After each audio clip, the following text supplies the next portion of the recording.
Owen Paterson is the Conservative MP for North Shropshire and joins us on the Breakfast Show this morning. Owen, good morning. Hello, Eric. Good morning. Do you not think that people look upon this around the country and just see this as a complete mishmash and a mess? Yes, I think people are getting exasperated. You go right back. We got the largest vote in British history for any one issue, the largest majority in British history for any one issue in the referendum. Everyone says, oh yes, well you said leave, you didn't specify how. Well, we specified exactly how in the Conservative manifesto, which I remind you said, as we leave the European Union, we'll no longer be members of the single market or the customs union, and that was helpfully endorsed by the Labour Party. So if you look at the Conservative vote, because we haven't had rearranged the boundaries of the constituencies, Mrs May actually the Conservative Party got the second largest vote since John Major's real landslide way back, far more than Blair ever got. And if you look at the votes, 85% of the votes cast were for parties which said they would support the referendum result, leaving the single market customs union and the remit of the European Court of Justice. And to rub it even further, about 63% of MPs represent seats that voted to leave. What we have is a constitutional conundrum which has never ever happened before. Every time there's been a big issue which has been put to a referendum, the British people have very helpfully gone along and supported what the establishment wanted. So you go right back, the staying in the European communities it then was, you had the Scottish referendum, the Welsh one, Northern Ireland, and a few years ago we had the AV referendum.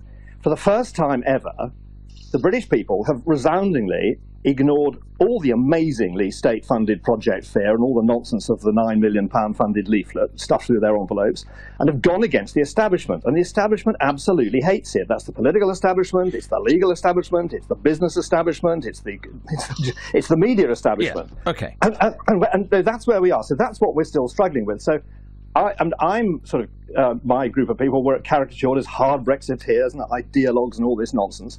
All we're trying to do is deliver exactly what the people voted for. Yeah, but they didn't. What did they vote for? Because that referendum surely was amazingly simplistic, and it's an impossible definition. Do you want to stay? Eric, do you want to leave? Eric, under what terms? No, but Eric, that's why I went through the whole thing just now. We defined what we meant by leaving very clearly in our manifestos. Both the Labour Party and the Conservative Party said we will leave the single market, the customs union, and the European Court of Justice. And so, last night's vote, yet again on the customs union, we've already voted to leave the customs union several times. But there are some members of Parliament that just won't let this go. And they are out of tune with the people. We're seeing that. I mean, the deluge of angry emails we're getting. People stop me in the street and say, look, you are going to deliver, aren't you? We voted to leave. It's going to be all right, isn't it? But and people all over the... People must also stop you in the street and say, what are you lot doing? Oh, there are 5 very simple words people use the whole time. Just get on with it. That comes up the whole time. Wherever I am, all around the country, people are exasperated. I totally agree with you. I'm as exasperated as them. We had this huge vote endorsed by the general election results. We made it very clear what we want to do, and the vast majority of people tell us they want to get on with it. Also, what's very significant, I find, okay, it's anecdotal of people coming up to me, so it's statistically insignificant, but a lot of people who voted Remain, a lot of them are saying, well, now I've learned a lot more about the European Union, I wish I'd voted Leave, and I strongly support what you're doing. Or, and we see this particularly in the farming community, who really want to know where we're going to go and want to know what the new regime is. But a lot of them are saying, just get on with it and tell us where we're going to be. What are the new arrangements going to be? We need to know and to organise our businesses accordingly. And in all fairness, some of those who voted Leave are now saying, I wish we'd known all the facts because then we would have voted Remain. Not according to the polls. The polls show the Leave vote is very steady, and that was endorsed by the local election results. The last local election results were pretty clear. The Leave vote is absolutely rock solid, actually. People are just exasperated. They're just saying, what are you lot messing on about? And bluntly, the British people are ahead of the politicians on this. Does Theresa May still have your support? Yes, absolutely, because it's under her leadership that we got the Article 50 letter sent. It's under her that we got the Withdrawal Act through. Don't underestimate the Withdrawal Act. I mean, as we talked this morning, the European Communities Act will be repealed, and all the law that goes with it goes into British law on exit day. Now, that was a massive achievement, that. So, yes, all I want her to do is to deliver what we promised in the manifesto and what she promised in all her various speeches, Mansion House and all the rest of it. Can I give you a quote? You've heard the phrase being hoist by your own petard, haven't you? Yes. Well, this is coming your way because 2 years ago you said, and I quote, "Only a madman would leave the single market." Oh, yes, this sort of picking people's quotes is always being thrown at us. You said it in a conversation with Jim Hawkins on BBC Radio Shropshire 2 years ago. Yeah. And then I go on at a later stage in the conversation. This was taken from a Murnahan interview I did, it's fascinating how the Remainers keep throwing this stuff back. To read it to you entirely, I say because only a madman would actually leave the market. Correct. They normally stop. I say it's not the EU, which is a political organisation delivering prosperity and buying goods. It's the market. I don't specify the single market. It's the members of the market. We will carry on trading with the market. Are we really suggesting that the fifth largest economy in the world is not going to come to a satisfactory trading arrangement with the EU? Are we going to be like Sudan and North Korea? I mean, it's ludicrous, this idea that we are going to leap off a cliff into a dark space. We will carry on trading. Now, no one ever quotes that bit. The Remainers love playing this clip of me. What I'm saying is we will come to a trading arrangement. Where I think we are now is we should be actively preparing and educating people and getting industry wound up to the idea that we trade with very large parts of the world, huge economies like the United States and China on world trade terms. And that is what we should be preparing to do. What about Vote Leave being fined £61,000 for breaking electoral law? Well, I've talked to people like Matthew Elliott in charge of it, and they're really dismayed. I think we've got to be careful what I say. I'll bet they're dismayed. Yeah, anybody would be dismayed if they got fined. Yeah. Well, they say that there has been the most extraordinary process in this. They've offered to go and give evidence. What they've sent has been ignored and is going to court because they're absolutely determined to make their case, and they deny that they've done anything wrong. But I really can't comment on any of the details. I wasn't involved in that. Who would make the better Prime Minister, Jacob Rees-Mogg or Theresa May? It's the usual question. It's a real media question.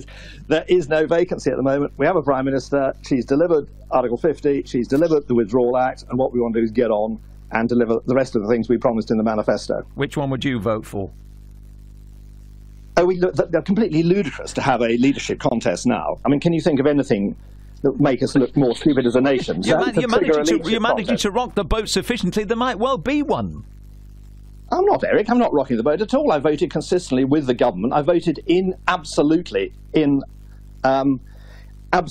line with our manifesto commitments and the speeches the Prime Minister has made.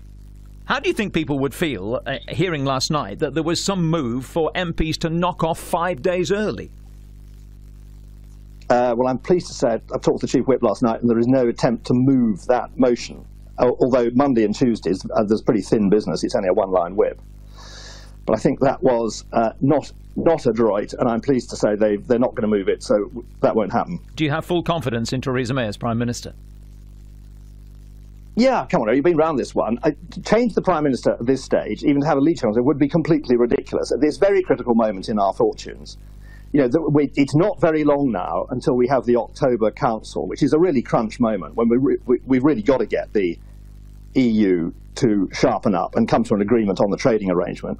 Otherwise, if they don't do that, we've got to go absolutely full bore for World Trade Organization terms, which I'm not frightened of, and there are huge advantages to that. We could work on those with zero tariffs. We have a chance to reduce costs for all our industries, all our consumers, and of course the bonus is we wouldn't have to pay up the $39 billion, which was, I think, rather unwisely given away early on in the negotiations. Tell me what you think of Anna Soubry, who is a Conservative MP, who stood up in the House of Commons yesterday and said it's all very well you lot rocking the boat on your gold-plated pensions and inherited wealth. What about all the job losses that will come? Well, I obviously respect all colleagues in the House and listen carefully. I think Anna stood on a Conservative general election manifesto which said very clearly we're going to leave the single market and the customs union. I think she should remember that. I was there in the House. I thought it was slightly bizarre, this comment about gold-plated. I'm not quite sure who she is referring to. You know who she's referring to. She pointed across the chamber. She was referring specifically in that point to Jacob Rees-Mogg.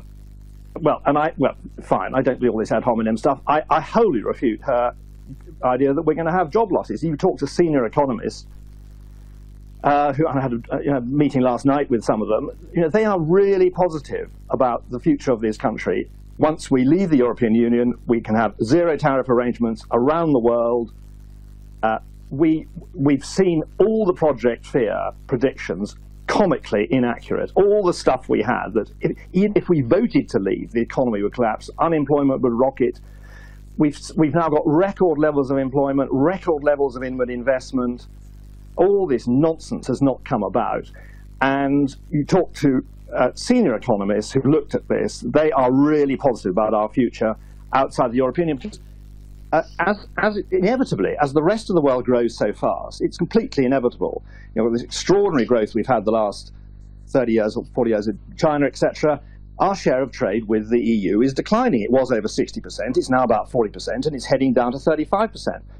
And we have these endless producers on the media, and this is ultimately another sort of broad theme behind all this. It's a battle between the consumers who voted to leave and the producers who are the establishment fighting this amazing rearguard action. The producers who sell to Europe, they only represent 12% of the economy. Now, they're very important. We know them. Some of them are major, major employers around us. Indeed.